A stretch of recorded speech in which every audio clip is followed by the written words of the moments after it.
Hoje o tema do sermão vai ser abrindo mão dos meus direitos. A gente vai usar a escritura de 1 Coríntios, capítulo 9, do 1 ao 8. Todos os domingos, as pessoas vêm nos cultos, porque elas querem ouvir a Bíblia sendo lida, porque elas querem ouvir o que Deus fala na sua palavra, e ouvir a sua palavra sendo pregada. Mas às vezes, quando as pessoas chegam no culto, ou na igreja, elas podem não ouvir exatamente o que elas gostariam de estar ouvindo.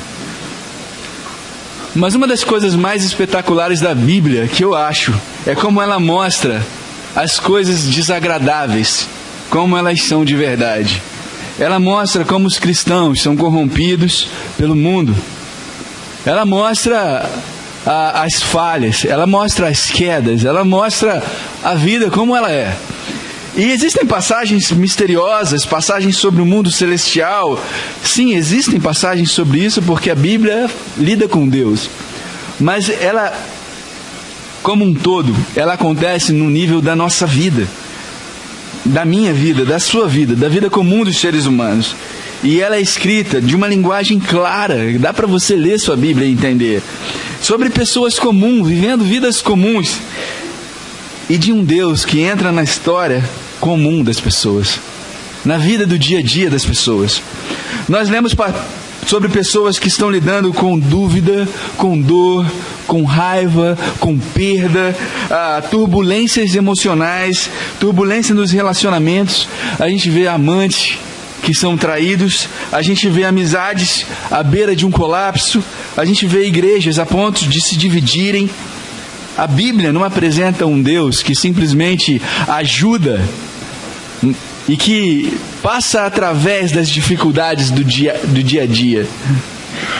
A Bíblia apresenta um Deus que se encontra com as pessoas no meio das dificuldades dela, da vida diária delas.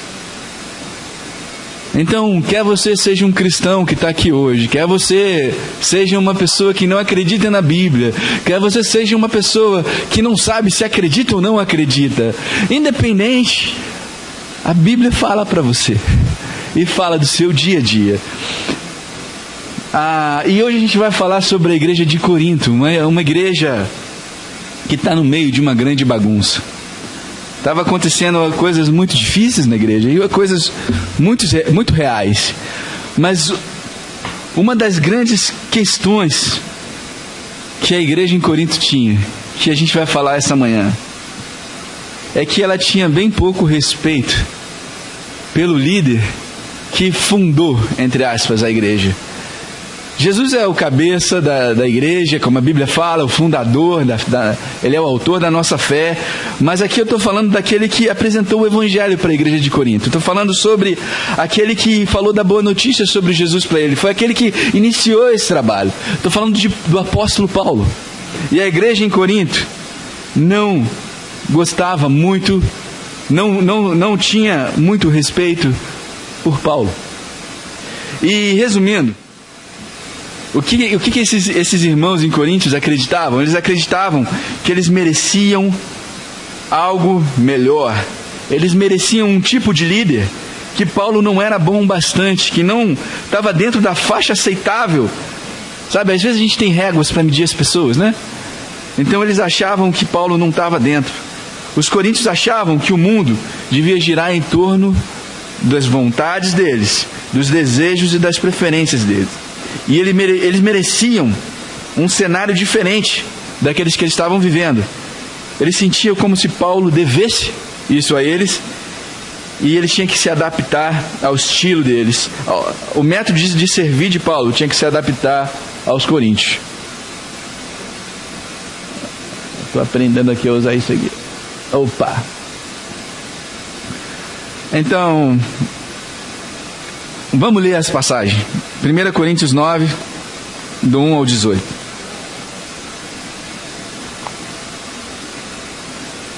Ela diz assim: será que eu não sou um homem livre? Por acaso eu não sou um apóstolo? Será que eu não vi Jesus, o nosso Senhor? Por acaso vocês não são o resultado do trabalho que eu faço para o Senhor? Mesmo que outros não me aceitem como apóstolo, vocês me aceitam. Vocês mesmos, pelo fato de estarem unidos com o Senhor, são a prova de que eu sou um apóstolo. Quando as pessoas me criticam, eu me defendo assim: será que eu não tenho direito de receber comida e bebida pelo meu trabalho?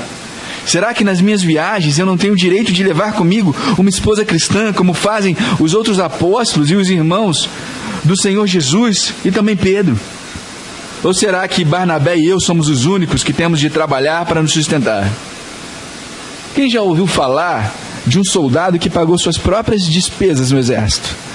Ou qual é o fazendeiro que não come das uvas da sua própria plantação? Ou qual é o pastor que não toma o leite do seu gado? Não pensem que eu me apoio somente nesses exemplos da vida diária, pois a lei diz a mesma coisa. Na lei de Moisés está escrito assim: não amarre a boca do boi quando ele estiver pisando o trigo. Por acaso Deus está interessado nos bois? Ou foi a nosso respeito que ele disse isso? É claro que está escrito em nosso favor. Tanto a pessoa que planta como a que colhe fazem o seu trabalho na esperança de receberem a sua parte na colheita. Se temos semeados entre vocês a semente espiritual, será demais se recebermos de vocês alguma recompensa material? Se outros têm o direito de esperar isso de vocês, será que nós não temos muito mais direito do que eles? No entanto, nós não temos usado esse direito. Pelo contrário, temos aguentado tudo para não atrapalhar o Evangelho de Cristo. Certamente vocês sabem que os que trabalham no templo, é do templo que recebem os seus alimentos. E sabem também que os que oferecem sacrifícios no altar, recebem uma parte da carne dos animais que são sacrificados ali. Assim, o Senhor mandou também que aqueles que anunciam o Evangelho vivam do trabalho de anunciar o Evangelho. Mas eu não tenho usado nenhum desses direitos. Eu nem estou escrevendo isso agora para exigir esses direitos para mim mesmo. Eu preferia morrer a fazer isso. E ninguém vai me tirar o orgulho que eu tenho de agir assim. Eu não tenho direito de ficar orgulhoso por anunciar o Evangelho. Afinal de contas, fazer isso é minha obrigação. Ai de mim se não anunciar o Evangelho. Por isso, se eu faço o meu trabalho por minha própria vontade, então posso esperar algum pagamento.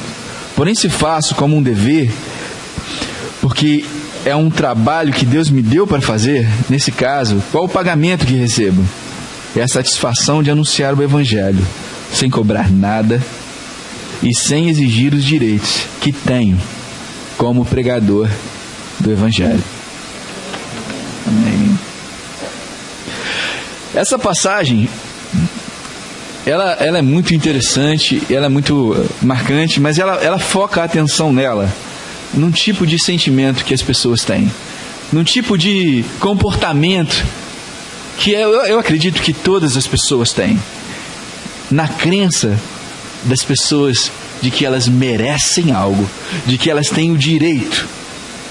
Então, os coríntios, eles mereciam algo melhor, eles tinham essa sensação, eles se sentiam diferente. Essa figura ajuda a gente a ver um pouquinho.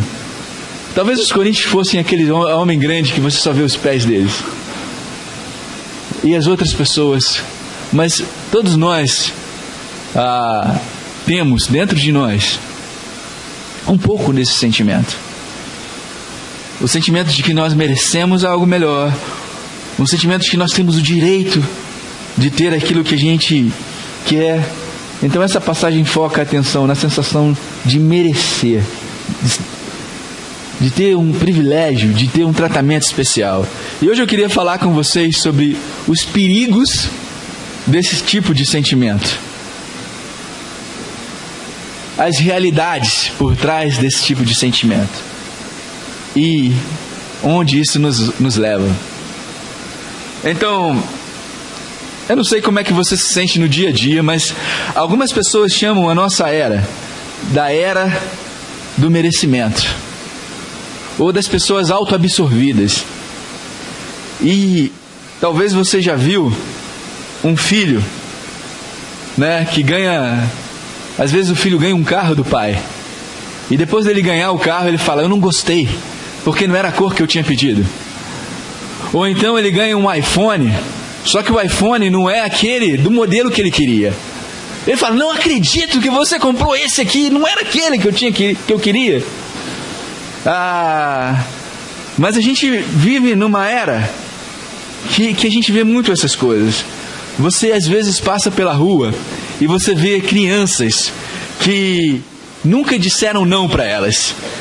E que você fica assim, abismado com a sensação de poder que essas crianças têm em relação aos pais delas, né? Você fica... Aí você vê as crianças chutando areia, cruzando os braços, batendo os pés. Às vezes são pessoas...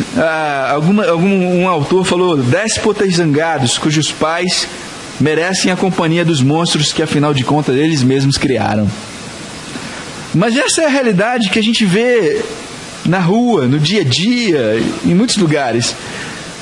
Isso pode parecer duro quando a gente fala das crianças, dos jovens, mas uma vez essa semana retrasada eu tive num bate-papo, foi na UFRJ, o Pedro que estava fazendo, e ele comentou sobre que o que contamina o homem é o que vem de dentro do coração do homem.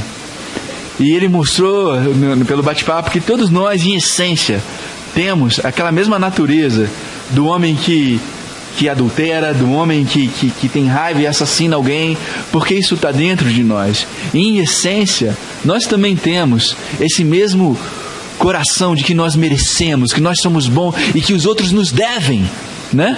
A gente tem isso dentro de nós. E isso é não apenas na vida dos outros, mas na nossa. Então, quando as pessoas se colocam como eu escrevo a minha própria história, eu que defino, isso cria um sentimento de merecimento. E as pessoas falam frases do tipo, é claro que eu mereço passar para essa escola, porque afinal de contas é a minha história. É claro que eu mereço esse trabalho ou esse salário, né? É claro que eu mereço me casar com aquela pessoa, porque é claro que eu mereço aquela família. Então, essa é a minha história, eu que escrevo a minha história, e as pessoas precisam se enquadrar na minha história. O problema é que um dia essa bolha, esse inflar a si mesmo estoura. E ele sempre estoura. Então, o que está acontecendo aqui na igreja de Corinto? No versículo 3, Paulo fala, essa é a minha defesa diante daqueles que me julgam. O que está acontecendo aqui é que os coríntios não achavam que Paulo estava inserido na história de vida deles, que eles mereciam algo diferente. E Paulo fala, essa é a minha defesa diante daqueles que me julgam. Esse termo, defesa, eu usei aqui a versão NVI, mas é um termo usado nos julgamentos. Você já teve num julgamento? Às vezes os advogados colocam alguém na cadeira lá e começam a fazer perguntas para a pessoa ficar constrangida, para desacreditar aquela pessoa, para mostrar que ela não vale nada. E o que aqueles homens em Corinto fizeram? Vamos colocar Paulo, o líder da igreja, no banco dos réus, e vamos começar a falar para ele que a gente não concorda, que a gente não quer ele lá, que ele não é o que a gente merece. A gente tem o direito de fazer isso, e Paulo nos deve isso. Então eles colocaram Paulo no banco dos réus, e Paulo tem que se defender. Mas eu queria falar para você que todos nós sabemos colocar pessoas no banco dos réus. Quando alguém não se enquadra na nossa vida, a gente examina aquela pessoa, a gente investiga. Parece que tem uma precisão cirúrgica para ver as coisas erradas, né? Quando elas mandam um e-mail ou uma mensagem de WhatsApp, você fica estudando o texto todinho para ver onde é que aquela pessoa falhou. Nós lemos dentro de cada linha, de cada texto, de cada palavra, tá? Como uma ameaça, como uma bomba, e a gente tenta, tá? Desqualificar. Isso aqui está errado, isso aqui não é assim. Isso é colocar alguém no banco dos réus, e é isso que estava acontecendo com Paulo aqui. Ele estava sendo colocado no banco dos réus. E Por que a gente às vezes faz essas coisas com as pessoas, né? De ficar julgando, ficar filtrando, tentar tirar aquela pessoa, porque a gente quer botar ela no banco dos réus, como a igreja em Corinto fez. A gente usa filtros para tirar aquelas pessoas da nossa vida. E é isso que os coríntios estavam fazendo com Paulo. E falando, olha, você não passa pelos nossos filtros, então fica fora da nossa vida. Mas o que era a crítica deles? O que estava sendo atacado pela igreja, pelos coríntios? E ele fala aqui no versículo 1 e 2. Será que eu não sou um homem livre? Eles estão atacando aqui Paulo, na forma que Paulo servia, ou prestava o serviço para a igreja. Os métodos que ele usava. Fala, por acaso eu não sou um apóstolo? Eles estão atacando aqui a vocação e o chamado de Paulo. Eu não vi Jesus, o nosso Senhor. Eles estão atacando aqui a veracidade das palavras, o fundamento do serviço dele. Vocês não são o resultado do trabalho que eu faço para o Senhor? Eles estão seguindo um caminho para ignorar e negar o papel que Paulo teve como um instrumento de levar as boas novas de Jesus para eles, o Evangelho. E agora a gente vai chegar... Isso é muito estranho, talvez você não... É difícil da gente captar isso, mas eu vou falar. Eles queriam um apóstolo que fosse tete a tete com os filósofos. Eles queriam uma pessoa imponente. E Paulo fala, olha, eu não cheguei para vocês com pompa, eu preguei a cruz de Jesus, mas eles queriam alguém impressionante, brilhante. E como eles queriam fazer isso? Isso é que é um pouco desafiante para a gente entender. Por causa da distância cultural e da diferença que a gente tem dos tempos dele, é difícil para a gente, mas os coríntios estavam chateados porque Paulo não queria pegar o dinheiro deles. Era por isso que eles estavam chateados. Eles queriam que Paulo recebesse dinheiro, e Paulo dizia que não. E isso deixou eles furiosos. Mas vamos entender um pouco o contexto disso. Na época em que essa carta foi escrita para os líderes e os chamados retóricos, os fortes, né? Eles faziam a vida dele pegando dinheiro das pessoas e ficando na casa das pessoas. Era a forma de vida deles. Eles ganhavam a vida assim. E aí, se Paulo fizesse isso, ele se enquadraria com todo mundo que fazia isso também. Mas isso tinha um risco. Porque isso dava às pessoas mais ricas acesso e influência aos seus líderes. Isso era um meio de criar um débito relacional. De garantir que mesmo que, embora o líder estivesse liderando, ele no final das contas dependia do patrocínio dele para viver e para ficar bem. Então o que os coríntios estavam buscando era uma relação de ganha-ganha com Paulo. Paulo, a gente te dá dinheiro e você ganha. E você é manipulado por nós e a gente ganha. A gente pode controlar essa situação. Mas Paulo falou, não, é perde. Eu não ganho dinheiro e vocês não me controlam. Paulo não era um líder bajulável. E eles não tinham como controlar. E aí eles queriam tirar Paulo da jogada. Eu só queria falar uma coisa. Eu não estou pregando isso porque a gente tem um exemplo disso na nossa comunidade. Mas pelo fato de que todos nós temos um sentimento intrínseco de que nós merecemos e que os outros nos devem. E às vezes a gente age de maneira orgulhosa e arrogante, né? E um dos motivos que eu estou pregando isso é para que a gente possa identificar isso no nosso coração. E que também a gente possa ver a resposta que Paulo dá, que é uma poderosa apresentação do Evangelho. As pessoas nos nossos dias, elas não são estranhas a esse espírito de cobrança, espírito de merecimento e de direito. As pessoas pensam, é claro que eu preciso ser chamado na frente para ser elogiado. É claro que eu mereço o respeito dos outros. É claro que eu mereço que meu cônjuge age dessa maneira ou daquela maneira. E é claro que a gente merece comer nos melhores restaurantes, publicar as fotos no Instagram e ter toneladas de pessoas curtindo. É claro que a gente merece. O mundo deve isso para nós. A gente tem isso. Mas aí eu vou falar com vocês sobre os perigos desse tipo de mentalidade. Eu estava lendo uma história de um pregador, e ele tinha acabado de assumir a igreja pregando, só que ele morava muito longe da igreja, ele demorava 1h30 para ir e 1h30 para voltar. E ele começou a ficar cansado. E ele já ia lá fazer os trabalhos dele de pregação chateado. Mas ele ia, né? E aí ele começou a sentir, essas pessoas não me valorizam. Não sabem o esforço que eu faço para estar aqui. E eu estou aqui sempre. E ele começou a sentir isso no coração dele. E aí um casal de senhores falou com ele assim: olha, a gente está percebendo que você está ficando muito cansado. É muito tempo de trânsito, você vem dirigindo para cá. E aí ele falou: graças a Deus alguém percebeu isso, o quanto eu estou fazendo. E eles falaram assim: olha, fica na nossa casa. A gente vai deixar a geladeira cheia. Você pode... do lado, você vem andando para a igreja. A gente tem 2 cachorros. A gente só ia pedir para você cuidar deles, né, dar comida, passear. E ele falou: nossa, que bacana, vou economizar dinheiro de gasolina, vou estar do lado da igreja, vai ser mais fácil, vou ter mais tempo.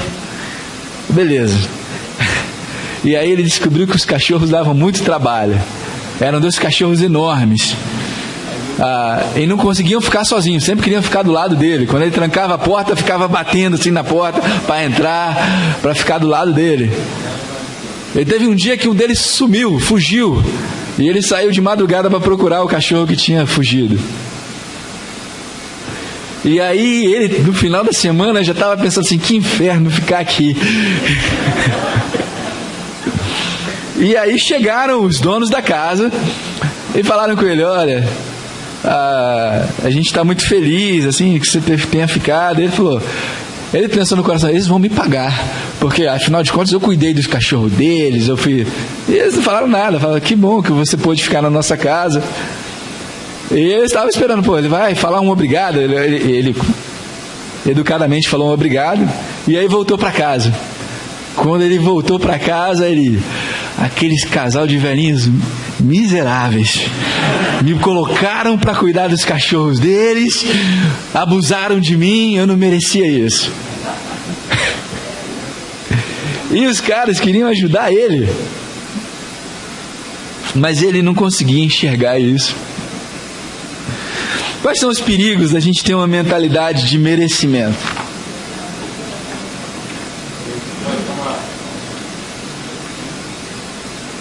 Os perigos é que uma mentalidade assim, ela distorce a nossa visão da realidade.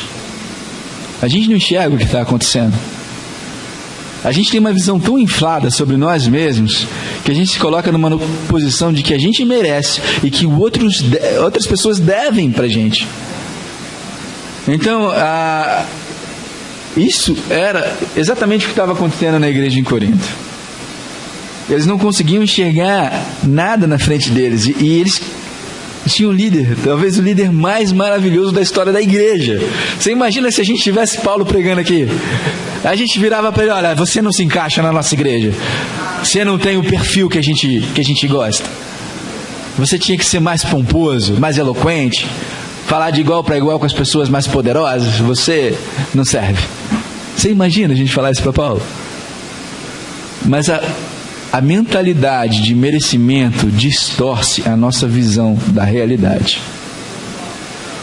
Um outro perigo que essa mentalidade de merecimento causa na gente é que ela nos prejudica, ela impede a gente, ela tira de nós a capacidade da gente receber presentes. Cara, esse pregador, deram para ele um quarto livre, ele economizou dinheiro de gasolina, tempo de transporte, a geladeira cheia, mas ele não conseguia enxergar nada do que ele tinha recebido. A gente perde a capacidade de apreciar os presentes. a gente não é capaz de ser agradecido.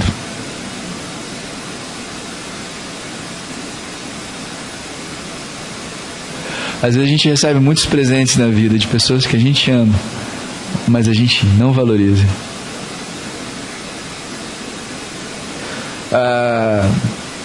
Os coríntios receberam o evangelho e um dos maiores líderes da história da igreja, mas o espírito de merecimento deles encobriu o presente que eles tinham recebido.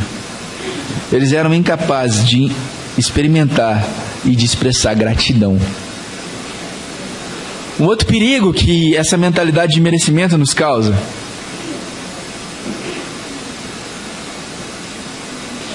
ela se volta contra o mundo e contra as pessoas que você ama. Aquele casal de idosos eram pessoas doces e amorosas, tentando ajudar aquele homem que estava passando por uma situação que eles acharam que estava difícil, mas eles se tornaram os vilões da história. Eles se tornaram os inimigos. E isso acontece nos nossos casamentos. Isso acontece nas nossas amizades. Isso acontece no nosso trabalho. Isso acontece na relação entre pai e filho. O sentimento de que nós merecemos as coisas faz com que a gente ofenda e machuque as pessoas que nós mais amamos. A nossa esposa, nossos filhos, nossos pais. A gente quer que as pessoas se encaixem no script que a gente fez para elas. Eu tenho uma história aqui para você. Se você não se encaixa, eu vou arranjar outra pessoa que se encaixe. Mas as pessoas não são assim. E a gente está olhando para o nosso umbigo e o mundo não gira ao nosso redor. Então a sensação de merecimento e de ter direito é a ruína dos relacionamentos.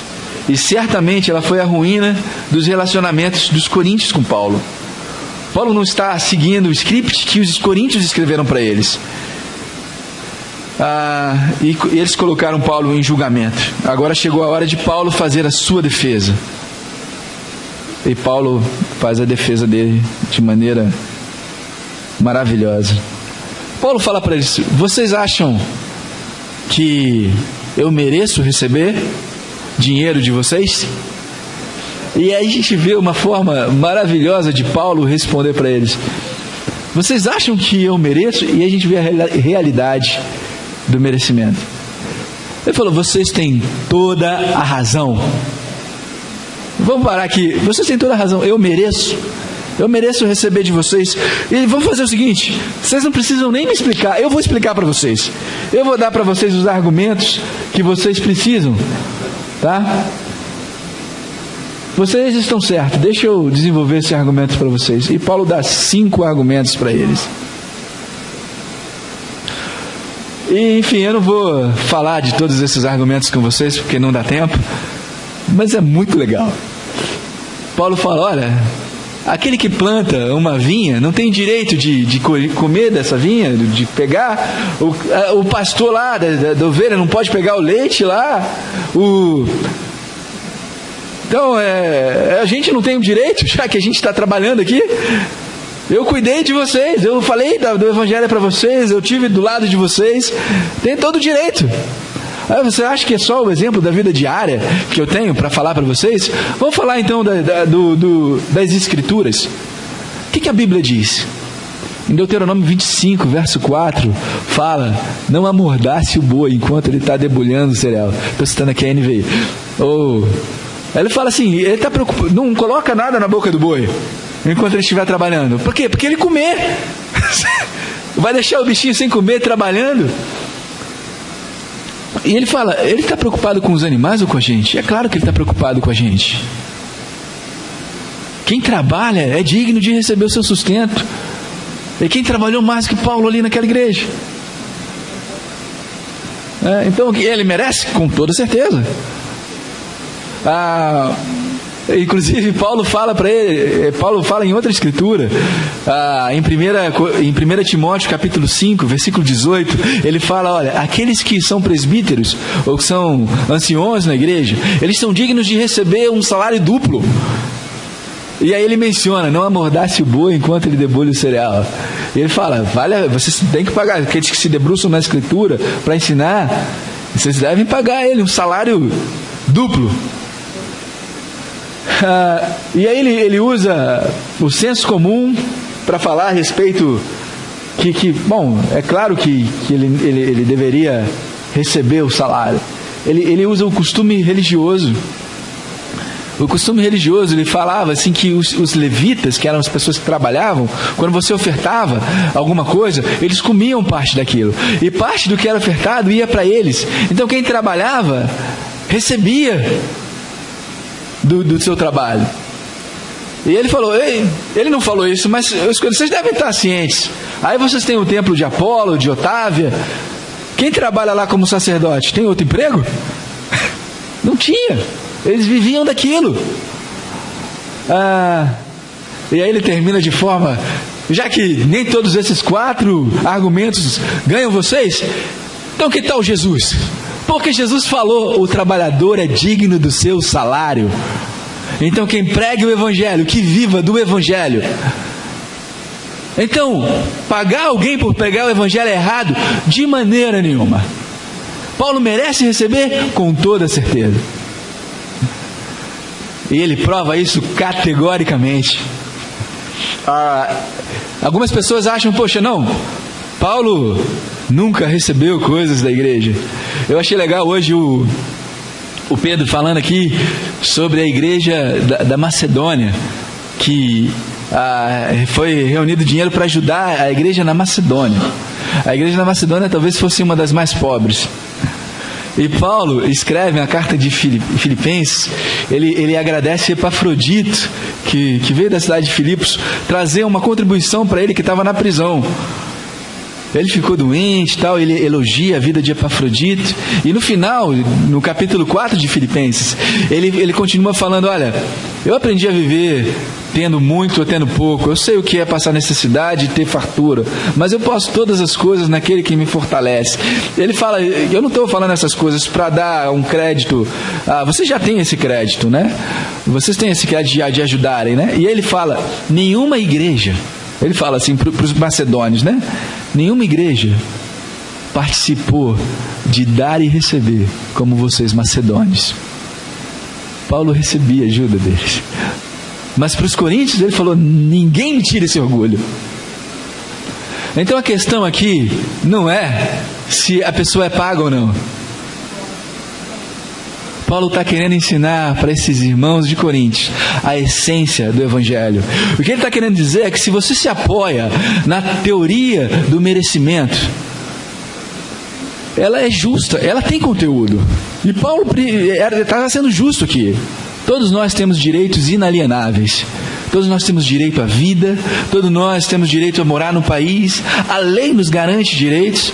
E isso não é errado. Mas quando a gente vive só com base nos direitos, a gente também, a gente não deve mentir sobre os outros. A gente não deve fazer coisas ruins para os outros. E vice-versa. Mas se a gente vive na política do merecimento, isso cansa a gente. Porque a gente cansa de ficar tentando tirar o nosso passado e recortar as partes que poderiam nos colocar um dia num julgamento e a gente ser culpado. Então a gente tenta mostrar uma imagem para as pessoas, às vezes que nem é o que nós somos. A gente tenta sempre se valer dos nossos pontuações. Olha, eu tenho tantos pontos, você tem tantos pontos. E como é que a gente ama uma pessoa que não merece amor? Como é que a gente perdoa uma pessoa que faz alguma coisa que não foi justa? A gente acaba com uma vida plena se a gente viver na base do merecimento. E Paulo fala para eles, olha, eu vou abrir mão desse direito. Eu vou trabalhar para vocês de graça. E ele fala que ele faz isso porque ele tem um dever de pregar. Mas quando ele fala isso por quê? Ele fala que ele recebeu algo que ele administra e que é muito, e que ele não tem a autoridade de dizer, eu não vou pregar. O que ele recebeu? Ele viu Jesus e o que Jesus fez por ele. E isso foi extremamente poderoso para ele. Jesus veio a esse mundo abrindo mão dos seus direitos. Ele seria aquele que teria todos os direitos, mas ele veio aqui sem reivindicar nada. Jesus poderia escrever sua própria história, mas ele decidiu entrar na nossa história.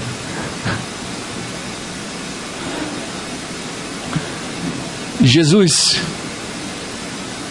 não se enquadrava na nossa história de vida. A gente não gostou do tipo de evangelho que ele pregava. A gente queria se valer pelos nossos méritos.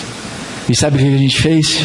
Eu não gosto desse homem que não tem importância, que não é bonito, que não é pomposo.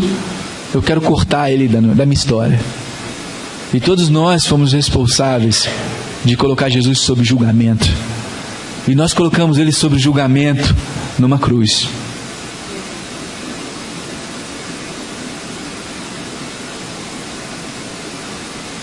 E Jesus pagou. Aí a gente vê o exemplo de que Paulo fala. Jesus tinha todo o direito de sair daquela cruz. Jesus poderia fazer aquilo a qualquer momento. Jesus tinha todo o poder para fazer isso. Mas ele escolheu abrir mão dos seus direitos. E esse Jesus que nós condenamos, na ressurreição, Deus provou de uma vez por todas que não somos nós que escrevemos a história, mas que se nós não escolhemos Jesus, Deus escolheu ele.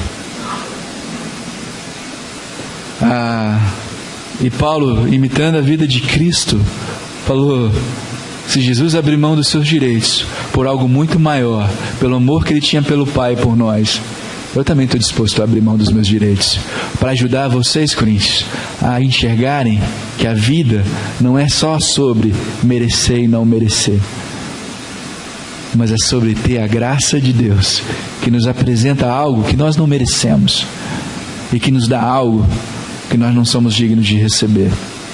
E Paulo fez isso por eles. Então eu queria encorajar você essa manhã a refletir sobre o seu coração.